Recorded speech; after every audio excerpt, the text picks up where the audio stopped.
Kampong pa. Ay, anak. Tagal mo wala ah. Ha? Tagal mo wala. Saan ka galing? Ang babae ka, no? Ano, babae? Hindi. Kasi nakaraan may sumakay sa akin na babae lasing eh. Niyakap niya ako. Galit na galit yung mama mo. Andiyan ang mama mo? Wala.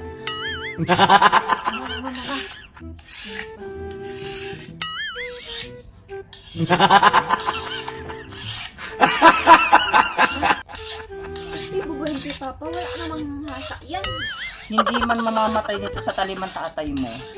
Pahihirapan siya nito sa tetanus. Para matagal pa siyang maghirap.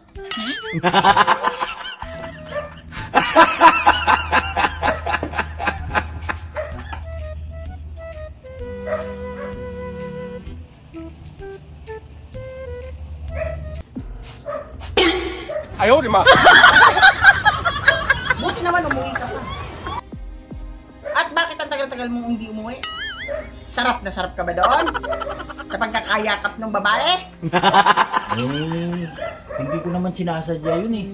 Eh, sadyang yumakap lang sa akin. Ayaw ko naman siya malaglag din sa motor. Siyempre, sino ba mananagot? Sino magbabayad? Eh di kasama ka rin doon sa magbabayad eh. Kaya ba ng konsensya mo na malaglag siya sa motor at magbabayad tayo? Di ba? Kaya tindihin mo na lang yun. Hayaan mo na lang kung mayroong yumakap sa akin. Hayaan mo na yun. Manimitak mo. Tabi mo naman yan. Nakakatakot. Di ako mamamatay sa talim niyan eh. Mamamatay ko sa titanon niyan eh. Ayaw, di ma.